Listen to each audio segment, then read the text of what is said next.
नमस्ते दोस्तों। आज के इस एक्सप्लेनर में हम सीधे स्टॉक मार्केट के एसेंशियल्स पर बात करेंगे। देखिए, आपने अक्सर सुना होगा कि स्टॉक मार्केट एक ऐसी जगह है जहां रातों रात पैसा बनता भी है और बर्बाद भी होता है। लेकिन क्या कभी सोचा है कि इस ड्युअलिटी के पीछे का असली सच क्या है? आज की इस चर्चा में हम इस पूरे फंडामेंटल सिस्टम को डिकोड करने वाले हैं। हम बिल्कुल बेसिक से शुरू करेंगे और देखेंगे कि ये मार्केट दरअसल ऑपरेट कैसे करता है। तो चलिए, बिना किसी देरी के इसमें डाइव इन करते हैं।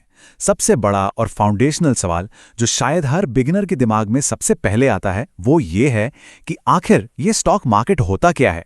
आज हमारा मकसद बस यही है कि किसी भी नए इंसान के दिमाग से वो सारी कंफ्यूजन निकाल दी जाए। हम इसे एकदम सिंपल और प्रैक्टिकल तरीके से समझेंगे, बिना किसी हैवी फाइनेंशियल जार्गन के, ताकि आपकी फाउंडेशन एकदम क्लियर और स्ट्रांग हो सके। देखिए, अगर मैं बहुत ही सिंपल शब्दों में कहूं तो मार्केट बस एक ऐसी जगह है जहां लोग कंपनीज के शेयर्स खरीदते और बेचते हैं। और शेयर का मतलब ना बिल्कुल स्ट्रेट फॉरवर्ड है। जब आप मार्केट में कोई शेयर खरीदते हैं तो असल में आप एक चलते फिरते रियल बिजनेस का एक छोटा सा हिस्सा यानी पार्शियल ओनरशिप खरीद रहे होते हैं। इसे ऐसे सोचिए जैसे आपने एक बहुत बड़े पिज्जा का एक छोटा सा स्लाइस लिया हो। वो स्लाइस लेने पर वो हिस्सा आपका हो गया ना। बस बिल्कुल वैसे ही शेयर खरीदने पर एक मैसिव बिजनेस का एक छोटा सा हिस्सा भी खरीदने वाले का हो जाता है। एक तरह से देखा जाए तो आप उस बड़ी कंपनी के एक छोटे से मालिक बन गए हैं।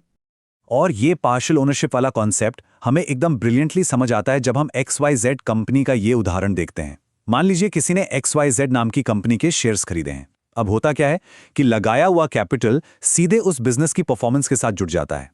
अगर XYZ कंपनी मार्केट में अच्छा परफॉर्म करेगी, ग्रो करेगी और प्रॉफिट कमाएगी, तो शेयर की वैल्यू के रूप में वो कैपिटल भी ग्रो करेगा।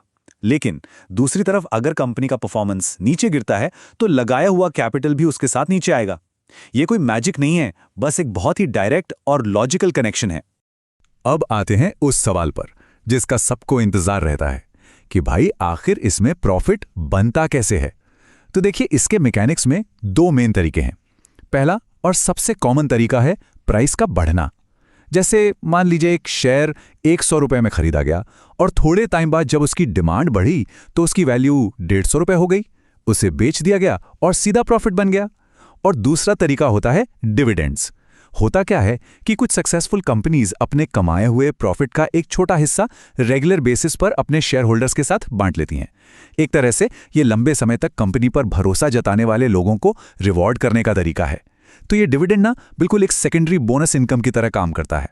चलिए थोड़ा आगे बढ़ते हैं और देखते हैं कि ये छोटे छोटे हिस्से मिलकर आखिर ये इतना बड़ा इकोसिस्टम बनाते कैसे हैं। इस मार्केट में शामिल कौन कौन है?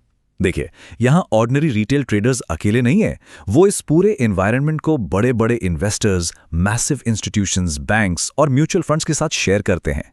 अब भले ही इन सभी बड़े और छोटे प्लेयर्स का तरीका या ऑब्जेक्टिव अलग अलग हो, लेकिन एक बात तय है, ये सब मार्केट में एक ही गेम खेल रहे हैं और वो गेम है अपने लगाए हुए कैपिटल को ग्रो करना। अब यहां एक सबसे जरूरी सवाल आता है, किसी भी शेयर का प्राइस आखिर ऊपर या नीचे जाता क्यों है? तो बात ऐसी है कि इसका जो कोर इंजन है वो है डिमांड और सप्लाई। बिल्कुल सिंपल सा रूल है, अगर ज्यादा लोग किसी शेयर को खरीदना चाहते हैं यानी डिमांड हाई है तो ऑफ कोर्स प्राइस ऊपर जाएगा। ठीक वैसे ही जैसे मार्केट में कोई नया पॉपुलर मोबाइल फोन आता है और उसकी डिमांड बढ़ने पर कीमत आसमान छूने लगती है। और दूसरी तरफ अगर ज्यादा लोग उस शेयर को बेचना चाहते हैं, सप्लाई ज्यादा है, तो प्राइस नीचे आएगा। लेकिन रियल मार्केट सिर्फ इस थियरी तक सीमित नहीं होता। इस सिंपल सी इक्वेशन में लोगों के इमोशंस, लेटेस्ट ब्रेकिंग न्यूज और उन बड़े प्लेयर्स का भी बहुत बड़ा रोल होता है जो डिमांड और सप्लाई को पूरी तरह से हिलाकर रख सकते हैं। अब इस बारे में जो सबसे इंटरेस्टिंग बात है ना, वो ये है कि एक बहुत ही कॉमन और बड़ी गलतफहमी को तोड़ती है। बहुत से लोग मानते हैं कि स्टॉक मार्केट तो बस प्योर गैम्बलिंग है। लेकिन सच्चाई क्या है? सच्चाई यह है कि गैम्बलिंग तब होती है जब बिना किसी नॉलेज के सिर्फ अंदाजे पर या हवा में तीर चलाए जाएं। अगर आप प्रॉपर नॉलेज, रिसर्च और एनालिसिस के साथ ट्रेडिंग करते हैं तो ये कोई जुआ नहीं बचता। फिर ये एक प्रॉपर कल्टिवेटेड स्किल बन जाती है जिसे आप ध्यान और मेहनत से सीख सकते हैं। तो यहाँ सबसे क्रूशियल पॉइंट ये निकल कर आता है कि आखिर मार्केट में सक्सेस की असली रियलिटी है क्या। देखिए, मार्केट के मैकेनिक्स को समझना एक बात है, पर माइंड की साइकोलॉजी इन सब में सबसे ज्यादा इंपॉर्टेंट है। ये मार्केट ना कोई प्रिडिक्शन का गेम नहीं है जहां आपको बैठ के फ्यूचर देखना है, बिल्कुल नहीं। यहाँ लंबे समय तक टिके रहने के लिए बहुत सारा डिसिप्लिन और पेशेंस चाहिए। मार्केट में कंसिस्टेंटली पैसा वही बनाता है जो एक स्ट्रक्चर्ड सिस्टम को रिगरसली फॉलो करता है, ना कि वो लोग जो सिर्फ ब्लाइंड गेसिंग या तुक्के लगाने के भरोसे बैठे रहते हैं। और दोस्तों, यही वजह है कि रियल स्ट्रक्चर्ड ट्रेडिंग नॉलेज को सीखना इतना ज़्यादा ज़रूरी हो जाता है। इस फील्ड में बिना सिखलाई के सीधे उतर जाना सच में बहुत खतरनाक हो सकता है। इसीलिए एजुकेशन ही सबसे बड़ा वेपन है। वेलकम टू ब्लैकपोल ट्रेडर्स, एक ऐसी जगह जहां इस तरह की इन डेप्थ नॉलेज और डिसिप्लिन पर सबसे ज़्यादा फोकस किया जाता है। इस चर्चा को हम एक छोटे से प्रोवोकेटिव थॉट के साथ खत्म करते हैं। सोचिए, क्या मेहनत के कमाए हुए कैपिटल को एक अंधे गैसिंग गेम पर छोड़ देना समझदारी है, या फिर एक डिसिप्लिन्ड सिस्टम अपनाकर अपने फाइनेंशियल फ्यूचर का कंट्रोल खुद अपने हाथों में लेना बेहतर है? फैसला हमेशा प्रॉपर नॉलेज के हाथ में ही होता है।